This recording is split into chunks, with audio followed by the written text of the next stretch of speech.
You threw away our vows, I'm just taking out the trash.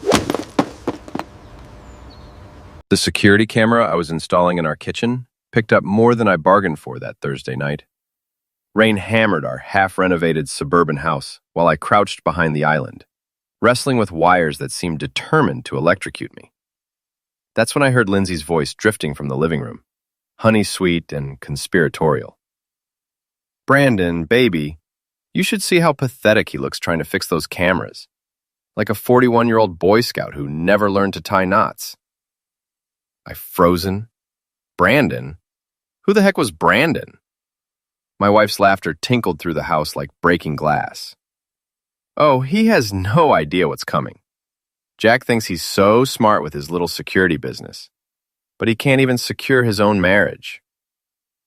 Wire cutters slipped from my hands, clattering against the tile. I held my breath, but Lindsay kept talking, apparently too absorbed in her conversation to notice. "Erica says we can get him to sign over the house if we play this right. Make him think he's losing his mind. Document some erratic behavior. Maybe get him committed for evaluation. Then, boom, everything's mine." My veins turned to ice water. Erica was Lindsay's best friend, a divorce lawyer who'd always looked at me like something she'd scrape off her shoe. Now I knew why. The land his grandfather left him is worth $3 million, minimum. Once I get control of that, we can build our dream development. Just you, me, and enough money to disappear somewhere tropical. I fumbled for my phone, hands shaking as I started recording. 37 seconds of pure gold. My loving wife of 18 years plotting to steal my inheritance and have me declared mentally incompetent. Happy anniversary to me. "Jack's so trusting, it's almost sad," Lindsay continued. "He actually believes I'm working late at the firm. If he only knew I was working late on you instead." Made my stomach churn. I'd been married to this woman for nearly 2 decades, had a daughter with her, built a life around her ambitions and social climbing. And she was discussing me like a problem to be solved. "Don't worry about Kayla," Lindsay said, apparently responding to something Brandon had said. "Teenagers always side with whoever has more money. Once Jack's out of the picture and we're living in that new house, she'll forget all about Daddy Dearest. That did it. Nobody talks about using my 16-year-old daughter as leverage in their sick game." I crept closer to the living room, staying low behind the half wall that separated our kitchen from the main area. Through the gap, I could see Lindsay pacing in her silk robe, phone pressed to her ear, wine glass in hand. She looked beautiful and deadly, like a viper in designer sleepwear. "The prenup won't be a problem," she was saying. "Erica found a loophole about mental incapacity. If Jack's declared unfit to make financial decisions, the prenup becomes void. Everything goes to his next of kin. Me. I'd heard enough. More than enough. But as I started to back away, my elbow caught the edge of a paint can I'd left on the counter. It toppled, hitting the floor with a crash that echoed through the house like a thunderclap. Lindsay's voice cut off mid-sentence. "Jack? Is that you, honey?" Her tone had shifted completely, suddenly warm and concerned. The loving wife act sliding back into place like a well-worn mask. "Just me and my 2 left hands," I called back, forcing my voice to sound normal. "Sorry, babe. Knocked over some paint. You should be more careful," she said, appearing in the kitchen doorway. Her eyes scanned the room, taking in my position near the counter, the scattered paint supplies, my probably guilty expression. "You look pale. Are you feeling okay?" Reflex it was, the setup. Document erratic behavior. Make him think he's losing his mind. "Just tired," I said, pocketing my phone. "Long day at the office." Of course it was. She moved closer, and I caught a whiff of expensive perfume mixed with wine. "You work so hard, Jack. Sometimes I worry you're pushing yourself too much." The concern in her voice was Academy Award worthy. If I hadn't just heard her plotting my destruction, I might have actually believed it. "I'm fine, Lindsay. Really." She reached up to touch my forehead, checking for fever like a devoted wife would. Her fingers were cold against my skin. "Maybe you should see someone," she said softly. "Dr. Peterson is excellent with stress-related issues. He could help you work through whatever's been bothering you lately." Dr. Peterson. I'd bet my last dollar he was already on Erica's payroll, ready to diagnose me with whatever mental condition would best serve their purposes. "I don't need a shrink," I said, stepping back from her touch. I need sleep. Honey, she smiled, but her eyes remained calculating. Why don't you head up to bed? I'll finish my call with the office and join you in a few minutes. The office. Right. I nodded and headed for the stairs, but paused at the bottom step. Lindsay, who are you talking to? It's pretty late for work calls. For just a second, her mask slipped. I saw panic flicker across her features before the smile returned. Oh, that was Erica. We're working on the Morrison case. You know how demanding those clients can be. Outside to add to the collection. The Morrison case had settled 3 weeks ago. I knew because Lindsay had celebrated with champagne and a shopping spree. Tell Erica I said hello, I said, watching her face carefully. I will. She always asks about you. I'll bet she does. Upstairs in our bedroom, I sat on the edge of the bed and played back the recording. Every word was crystal clear. Lindsay's voice unmistakable. I had her dead to rights. But what was I supposed to do with it? Confront her? Call a lawyer? Run to the police? None of those options felt right. Lindsay and Erica had obviously been planning this for months, maybe longer. They'd covered their bases, set their trap, and I'd walked right into it like the trusting fool I was. But here's the thing about fools. Sometimes we're smarter than we look. I opened my laptop and started researching. Brandon turned out to be Brandon Mitchell, a local real estate developer with a pretty face and a history of failed projects. His company was hemorrhaging money, and he was facing foreclosure on his own house. No wonder he was interested in my family's land. The pieces were falling into place. Lindsay gets me declared incompetent, inherits my property, and hands it over to her boyfriend for development. They make millions. I get locked away somewhere, and my daughter learns to love money more than family. It was a solid plan. Almost foolproof. I closed the laptop and lay back on the bed, staring at the ceiling. Tomorrow, I'd start my own investigation. I'd use every resource my security business had to offer. Every contact I'd made in 15 years of private investigation work. Lindsay wanted to play games? Fine. Let's see how she likes playing against someone who actually knows the rules. 3 days later, I was parked outside the Riverside Motel, watching my wife of 18 years walk into room 237 with a bottle of champagne and a smile I hadn't seen in months. Brandon's silver BMW sat in the space next to the door, gleaming despite the gray October morning. I'd followed her here using skills I'd learned in the Army and perfected in my security business. Lindsay thought she was clever, but she'd gotten sloppy, overconfident. She'd started leaving earlier for her work meetings and coming home later with weak excuses about client dinners and case preparations. The camera in my hands had a telephoto lens that could pick up license plates from 3 blocks away. Through the motel room window, I watched shadows move behind thin curtains. My stomach churned, but I kept snapping. Evidence was evidence, and I'd need all I could get. 20 minutes later, Brandon emerged first, straightening his tie and checking his reflection in the BMW's window. He was everything I wasn't. Tall, artificially tanned, with the kind of perfect hair that screamed expensive salon visits. The golden boy of Millbrook's real estate scene, according to the local business journal. I snapped photos as he drove away, then waited another 10 minutes for Lindsay to appear. She looked satisfied, checking her phone as she walked to her Mercedes, probably texting Erica about how well their plan was progressing. But as I prepared to leave, Brandon's BMW came roaring back into the parking lot. He jumped out, scanning the area like he was looking for something, or someone. Our eyes met across the lot. "Hey!" he shouted, pointing at me. "You! What are you doing here?" Wait, I could have driven away. Should have, probably. But 18 years of marriage and a lifetime of military training had taught me when to stand my ground. I got out of my truck, camera still in hand. "Just taking pictures," I said calmly. "Nice day for it." Brandon stormed over, his pretty boy face twisted with anger. Up close, I could see he was younger than I'd thought, maybe 35, with soft hands and the kind of gym muscles that came from personal trainers rather than real work. "You're Jack," he said. It wasn't a question. "And you're Brandon. Lindsay's told me so much about you." Stopped him cold. His face went pale under the fake tan. "I don't know what you think you saw. I saw my wife walking into a motel room with another man, I said, raising the camera. Got some great shots, too. Very artistic.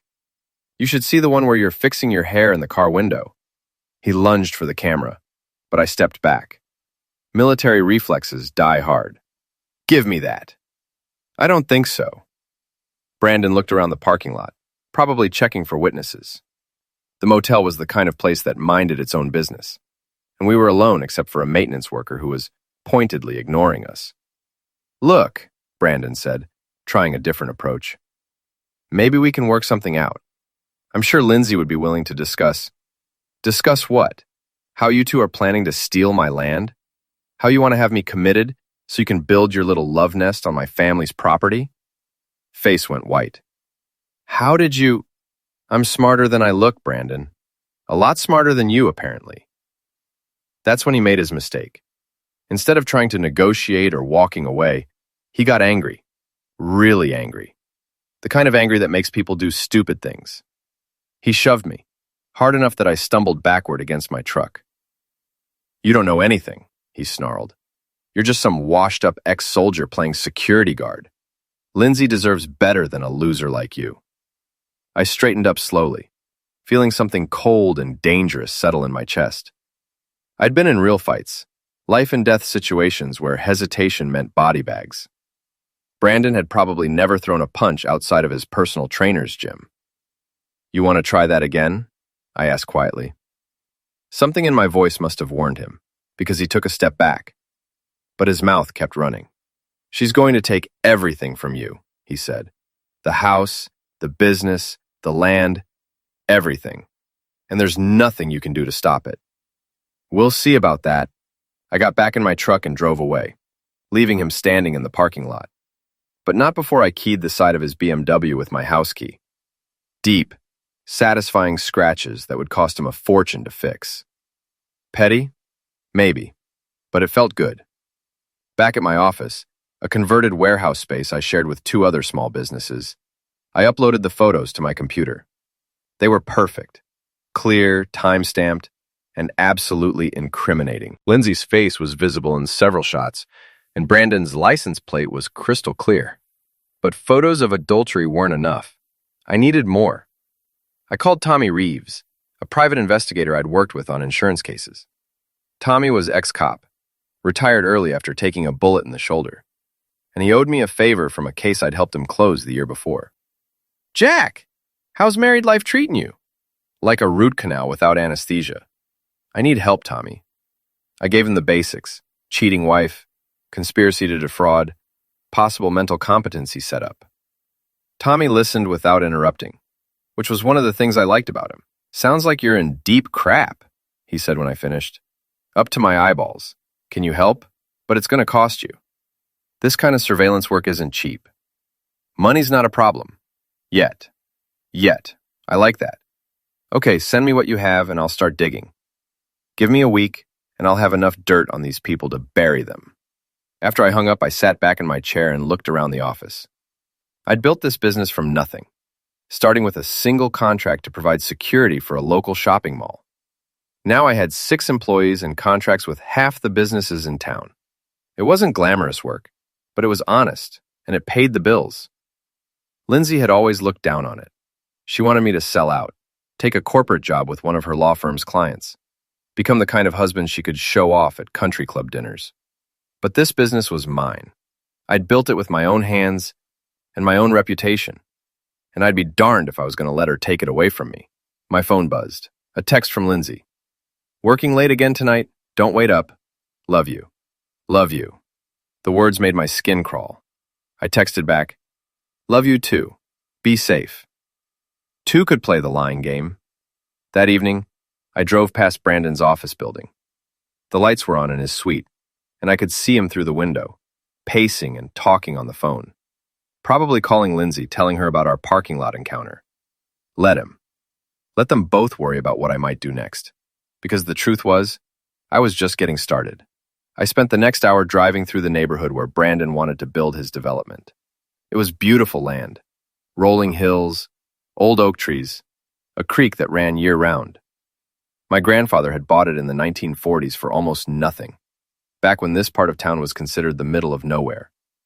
Now it was prime real estate, worth millions to the right developer. Brandon had done his homework. If he could get his hands on it, he'd make enough money to solve all his financial problems and set himself up for life. But it wasn't his to take.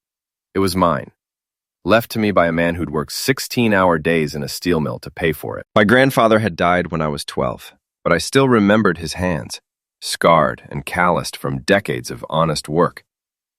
He'd be rolling in his grave if he knew what Lindsay and Brandon were planning. I pulled over at the highest point on the property, where you could see the whole valley spread out below. This was where I'd proposed to Lindsay 19 years ago. She'd said yes with tears in her eyes, promising to love me forever. Forever had turned out to be a lot shorter than either of us expected. My phone rang. Tommy. Jack, you need to hear this. I've been digging into your boy Brandon's finances, and this guy's in serious trouble. He owes money to some very unpleasant people. How unpleasant? The kind who break kneecaps for late payments. He's got maybe 2 weeks before they start getting creative with collection methods. That explained the urgency. Brandon wasn't just greedy, he was desperate. There's more, Tommy continued. I ran a background check on Erica Lawson, your wife's lawyer friend. Turns out she's got her own problems. The state bar is investigating her for client fund misappropriation. If they find what I think they're going to find, she'll be disbarred and facing criminal charges. The picture was getting clearer. Brandon needed money fast. Erica needed a big score to cover her theft, and Lindsay wanted a new life with a younger man. My inheritance was the solution to all their problems. Too bad I wasn't planning to cooperate. Keep digging, I told Tommy. I want to know everything. Bank accounts, phone records, who they're talking to, where they go, what they eat for breakfast. Everything. You got it. But Jack, be careful. Desperate people do stupid things, and these three are about as desperate as they come. I hung up and sat in the darkness, looking out over the land my grandfather had town. My wife was probably in bed with another man, planning my destruction. My daughter was at home, doing homework and dreaming about college, unaware that her mother was using her as a pawn in a sick game. But I wasn't the same trusting fool who'd been installing security cameras 3 days ago. I was angry now, and I was armed with information. Most importantly, I was patient. Lindsay and her friends had made one crucial mistake. They'd underestimated me, and that was going to cost them everything. Tommy's surveillance report landed on my desk exactly 1 week later, thick as a phone book and twice as incriminating. I read it over coffee while rain drummed against my office windows, and with each page, my anger crystallized into something colder and more focused. Brandon wasn't just broke, he was drowning. 3 failed developments, 2 foreclosure notices, and a gambling problem that had put him in debt to some very creative loan sharks. The pretty boy was living on borrowed time and other people's money. Erica's situation was even worse. She'd been stealing from her clients' trust accounts for 2 years, moving money around like a shell game to cover her tracks. The state bar investigation was closing in, and she was maybe 6 weeks away from criminal charges. And Lindsay? My devoted wife had opened a secret bank account in the Cayman Islands, already transferred $50,000 from our joint savings, and had been meeting with a psychiatrist named Dr. Peterson to discuss my deteriorating mental state. The 3 of them were like rats on a sinking ship, and my inheritance was their lifeboat. Time to pull the plug. I started with Brandon's investors, a group of retired businessmen who'd put their money into his last development project, based on his reputation and his promises. They had no idea their golden boy was about to disappear to a tropical island with their investment money. The anonymous email I sent them was simple and devastating. Check Brandon Mitchell's financial records before you lose everything. Ask him about the Riverside Motel and his married girlfriend. I attached copies of the photos I'd taken, along with public records showing Brandon's debts and foreclosure notices. Let them draw their own conclusions. Next, I called Lindsay's boss at the law firm. Richard Hartwell was a pompous jerk who'd never liked me, but he was also a stickler for professional ethics. He'd built his firm's reputation on integrity and discretion, and he wouldn't tolerate scandal. Richard, it's Jack Morrison. I need to discuss something confidential about Lindsay. Jack, if this is about your marital problems, it's about her professional conduct. Can we meet? An hour later, I sat in Richard's mahogany-paneled office, watching his face change as I laid out the evidence. The photos, the recordings, the financial records. Everything that showed his star attorney was conspiring to defraud her own husband. "This is very serious, Jack," he said finally. "If these allegations are true, they're true. I can provide documentation for everything." Richard leaned back in his leather chair, looking older than his 60 years. "Lindsay has always been ambitious, but this crosses every ethical line we have. I thought you should know before it becomes public knowledge." "Public knowledge?" I smiled, but there was no warmth in it. Divorce proceedings tend to be very public, Richard, especially when they involve fraud, adultery, and conspiracy charges. He got the message. By the time I left his office, Lindsay was suspended pending an internal investigation. But I wasn't done, not even close. That evening, I drove to Mick's gym, a converted warehouse where my best friend trained local kids and washed up fighters who still had something to prove. Mick Donnelly was ex-boxer, ex-Marine, and the most loyal friend a man could ask for. He was also creative when it came to solving problems. "Jackie boy," he called out when I walked in. "You look like heck. Lindsay still giving you trouble?" Mick was the only person who'd never bought into Lindsay's act. He'd seen through her social climbing BS from day one, and he'd been waiting 18 years for me to wake up and smell the coffee. "More than trouble," I said. "I need a favor." I explained the situation while Mick worked the heavy bag, his fists hitting leather with rhythmic precision. When I finished, he stopped punching and turned to face me. "So what do you need?" "Brandon Mitchell, real estate developer, drives a silver BMW, thinks he's God's gift to women. He's been coming to that fancy gym downtown, the one with the juice bar and the personal trainers." Mick grinned. "You want me to invite him over for a workout?" "Something like that. Nothing permanent, just educational." I can be very educational.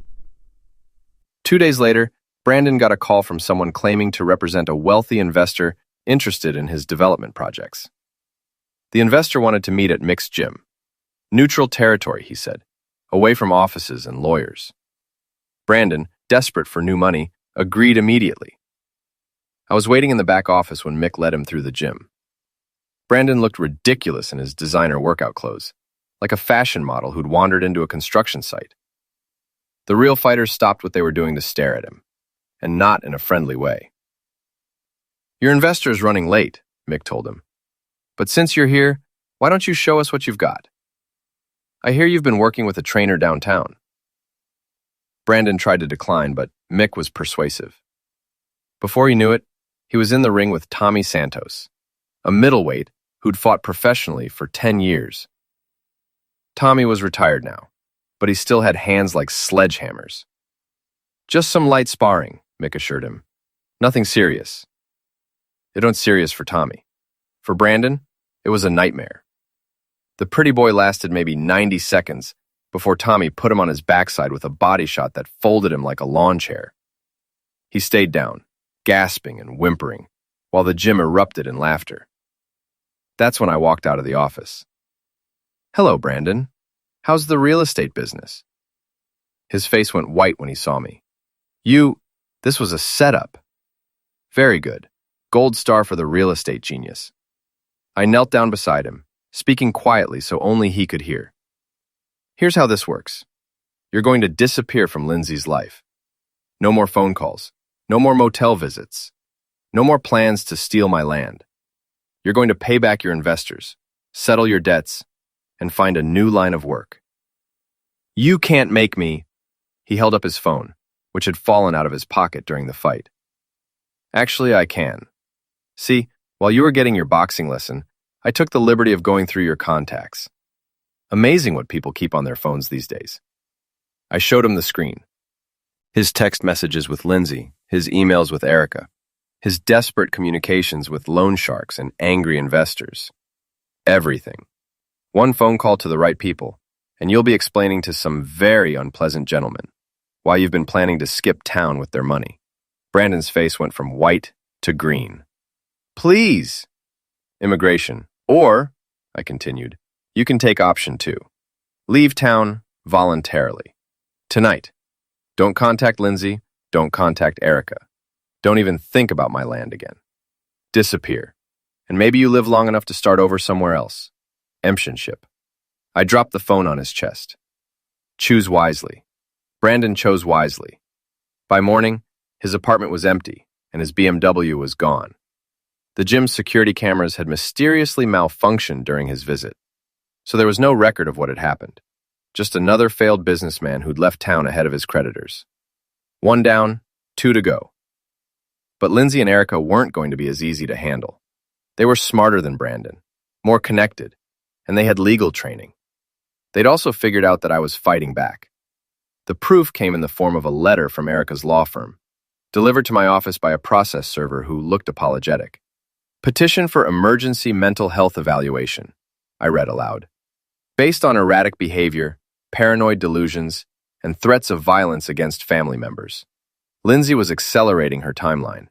With Brandon gone and her affair exposed, she was going for the nuclear option.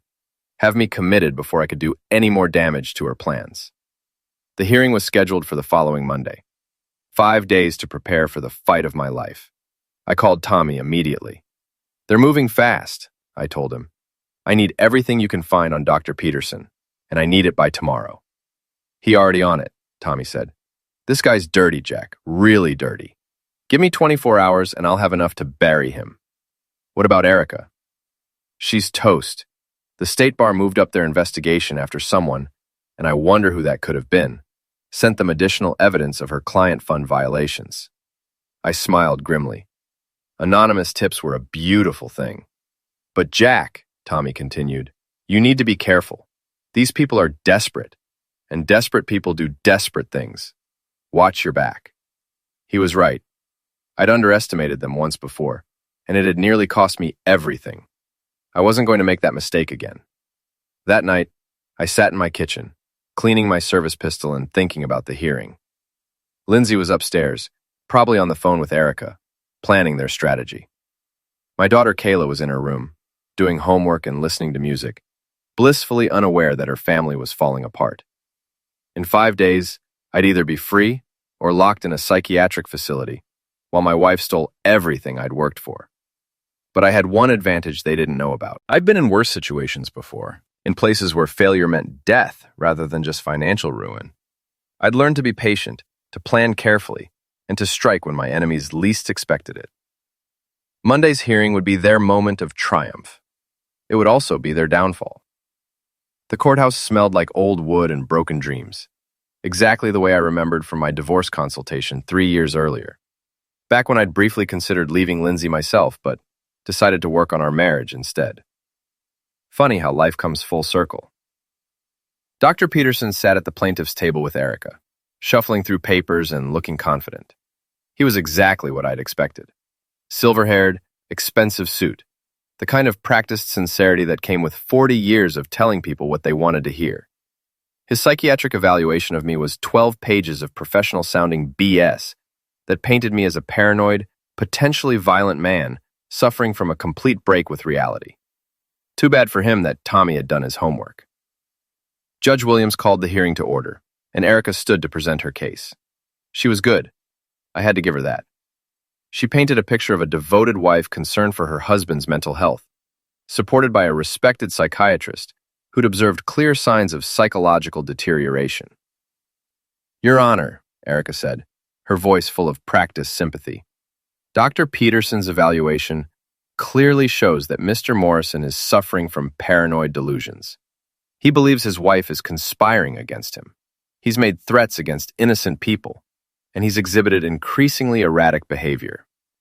She presented evidence, carefully edited phone recordings of me sounding angry, photos of Brandon's keyed BMW, testimony from neighbors about strange behavior, like working late in my garage and installing security cameras. Dr. Peterson took the stand and delivered his diagnosis with the confidence of a man who'd done this many times before. Paranoid personality disorder, he said. Possible early-stage dementia. Definitely a danger to himself and others. In my professional opinion, he concluded, Mr. Morrison requires immediate psychiatric intervention. He should be committed for evaluation and treatment before he harms someone.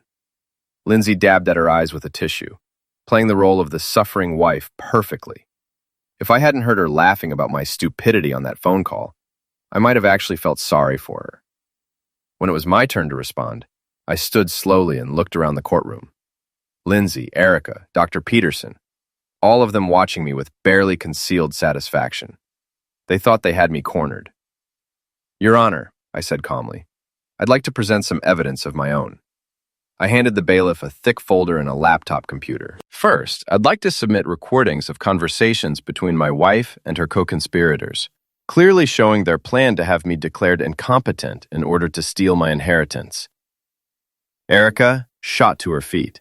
Objection! Those recordings were obtained illegally. In my own home, I interrupted. Using security equipment I installed to protect my family. Perfectly legal under state law. Judge Williams reviewed the recordings while the courtroom waited in tense silence. I watched Lindsay's face go pale as her own voice filled the room, discussing my destruction with casual cruelty. Furthermore, I continued, I'd like to present evidence regarding Dr. Peterson's qualifications and methods. Tommy had outdone himself. Dr. Peterson had been disciplined twice by the state medical board for falsifying psychiatric evaluations in divorce cases. He'd been paid by Erica's firm to diagnose me without ever meeting me, based solely on her descriptions of my behavior. But the real bombshell was his financial records. Dr. Peterson owed $200,000 in gambling debts and had been taking money from lawyers to provide favorable evaluations in custody and competency cases. Dr. Peterson, I said, turning to face him, how much did Ms. Lawson pay you to diagnose me as incompetent? His confident demeanor cracked. That's not... My evaluation was based on legitimate medical shirts. $25,000, I said, reading from Tommy's report. Paid through a shell company to avoid ethics violations. The same shell company Miss Lawson has been using to hide stolen client funds. Courtroom erupted. Erica was shouting objections. Dr. Peterson was trying to explain, and Lindsay was staring at me like she'd never seen me before. But I wasn't finished. Your Honor, I'd also like to present evidence that Miss Lawson has been stealing from her clients' trust accounts to fund this conspiracy, and that my wife has already transferred $50,000 of our joint assets to an offshore account in preparation for her planned disappearance. I handed over bank records, email communications, and financial documents that painted a clear picture of fraud, theft, and conspiracy. Tommy had been thorough. Every transaction, every communication, every lie was documented and cross-referenced. Judge Williams studied the evidence for what felt like hours. When he finally looked up, his expression was grim. Miss Lawson, he said, I'm dismissing this petition immediately. Furthermore, I'm ordering a full investigation into your conduct and referring this matter to the district attorney's office for possible criminal prosecution. Erica's face went white. Your Honor, I can explain. You'll have plenty of opportunity to explain to the police, Judge Williams said. Dr. Peterson, you're also being referred for investigation by the medical board. Your testimony today was clearly perjured. Shells to Lindsay, who was sitting frozen in her chair. Mrs. Morrison, while adultery isn't a crime in this state, conspiracy to commit fraud certainly is. I suggest you contact an attorney, one who isn't currently under investigation. The hearing was over. I'd won, completely and decisively. But as I watched Erica being led away by court security and Dr. Peterson trying to explain himself to a detective, I felt no satisfaction, only cold, focused anger. They'd tried to destroy me, steal my inheritance, and use my own daughter as leverage in their sick game. Legal victory wasn't enough. They needed to understand that actions have consequences. Outside the courthouse, Lindsay caught up with me in the parking lot. Jack, wait. Please. We need to talk. I turned to face her. She looked older than she had that morning, as if the last few hours had aged her years. Talk about what, Lindsay? How you tried to have me committed? How you stole our money? How you were planning to use Kayla against me? It wasn't supposed to go this far, she said, tears streaming down her face. It was just, Brandon was desperate, and Erica said it would be easy, and I thought, you thought you'd found a better deal, I said. Younger man, more money, tropical paradise. I get it. I'm sorry. I'm so sorry, Jack. Is there any way we can work this out? I looked at her for a long moment, remembering the woman I'd married 19 years ago. She'd been beautiful then, ambitious but not cruel, dreaming of success but not willing to destroy people to get it. When had she changed? Or had I just been too blind to see who she really was? No, I said finally. There's no working this out. You made your choice when you decided to destroy me for money. What about Kayla? She needs both her parents. Kayla needs parents she can trust. Right now, that's just me. I walked away, leaving her standing in the parking lot. I'd won the legal battle, but the war was far from over. Lindsay still had friends, still had resources, and she was smart enough to regroup and try again. But I had something she didn't, the truth, and the patience to use it properly. That evening, I sat in my kitchen with a beer and Tommy's final report. Brandon had fled to Mexico, where he was apparently working as a bartender in a tourist resort. Erica was facing criminal charges and disbarment. Dr. Peterson's medical license was suspended pending investigation. And Lindsay? She was upstairs packing, preparing to move in with her sister while she figured out her next move. My phone buzzed. A text from an unknown number. This isn't over. I smiled and typed back, yes, it is. You just don't know it yet. Because while they'd been focused on the legal battle, I'd been preparing for something much more devastating. The courthouse victory was just the opening move. The real game was about to begin. The Millbrook Country Club's annual charity gala was the social event of the year, where the town's elite gathered to see and be seen while pretending to care about worthy causes. Lindsay had been planning to attend with Brandon, making their relationship public while I was safely locked away in a psychiatric facility. Instead, she was about to get a very different kind of public exposure. I'd bought a table for 8, invited some carefully selected guests, and spent 3 weeks preparing my presentation. The charity auction was always the highlight of the evening, wealthy bidders competing to outspend each other for the cameras and social media posts. This year's auction was going to be memorable for all the wrong reasons. I arrived early, dressed in my best suit and carrying a briefcase full of evidence. The hotel ballroom was decorated in gold and white, with round tables surrounding a small stage where the auctioneer would work his magic. 500 of Millbrook's most prominent citizens were already mingling, champagne glasses in hand, gossiping about business deals and social scandals. They had no idea they were about to witness the biggest scandal in the town's history. Lindsay arrived at 8, wearing a black dress that probably cost more than most people's cars. She was alone. Brandon was still hiding in Mexico, and Erica was preparing for her criminal trial. She looked around the room nervously, probably wondering why I was there instead of plotting revenge in private. She was about to find out. The auction began at 9, with the usual collection of golf packages, vacation homes, and artwork donated by local businesses. I waited patiently through the first dozen items, watching the bidding and timing my moment perfectly. Ladies and gentlemen, the auctioneer announced, our next item is a special last-minute edition. Mr. Jack Morrison has generously donated a unique package, a complete home security consultation and installation, valued at $15,000. That was my cue.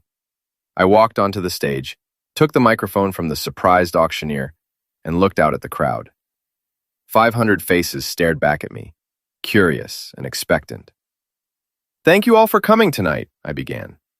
Before we auction off my security services, I'd like to share a story about why home security is so important.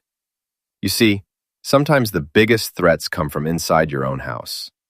I clicked a remote, and the ballroom's projection screen came to life with a photo of Lindsay and Brandon entering the Riverside Motel. The crowd gasped. Lindsay shot to her feet, her face white with shock. 3 weeks ago, I continued conversationally, I discovered that my wife of 18 years was having an affair. But that was just the beginning of the story. The screen showed bank records of the offshore account.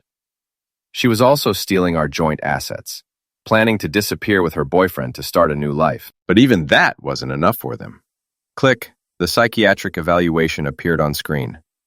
They wanted to have me declared mentally incompetent so they could steal my family's land and build a luxury development. They bribed a psychiatrist, hired a corrupt lawyer, and were prepared to use my 16-year-old daughter as leverage to get what they wanted. The ballroom was dead silent. Every phone in the room was recording. Every social media account was about to explode with the biggest scandal Millbrook had ever seen. Lindsay was pushing through the crowd, trying to reach the stage, but security guards, my security guards, hired for the evening, blocked her path. The good news, I said, smiling at the crowd, is that their plan failed. The psychiatrist is under investigation. The lawyer is facing criminal charges, and the boyfriend fled to Mexico rather than face his creditors. Click. Brandon's mugshot from a Mexican jail appeared on screen. Tommy had tracked him down just days earlier. But I thought you should all know who you've been socializing with. After all, if someone will betray their own family for money, what do you think they'll do to their friends and business partners? Assaulting. I set the microphone back on its stand and walked off the stage, leaving chaos behind me. The crowd was buzzing with shocked conversations. Phones were ringing as reporters called for statements, and Lindsay was screaming at anyone who would listen that I was lying. But the evidence spoke for itself. Every document, every photo, every recording was real and verifiable. By morning, the story would be front-page news in 3 counties. In the parking lot, I found Lindsay waiting by my truck. She looked destroyed, makeup running, hair disheveled, the confident mask finally stripped away completely. "How could you do this to me?" she demanded. "To us. To Kayla." "I didn't do anything to us," I said calmly. "You did. I just made sure everyone knew about it. You've ruined me. My career, my reputation, everything. You ruined yourself when you decided to steal from me. I just documented it." She stared at me for a loan. I just made sure that I was attracted bad, and I saw something I'd never seen before in her eyes. Genuine fear. "What happens now?" she asked quietly. "Now? Now you face the consequences of your choices. Criminal charges for the fraud, civil liability for the theft, and social exile for the betrayal. Your friends will abandon you, your clients will sue you, and your daughter will learn what kind of person her mother really is. And you?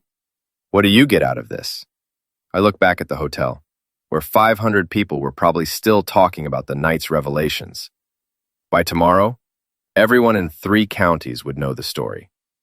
Lindsay's reputation was destroyed, her career was over, and her dreams of easy money and tropical paradise were dead.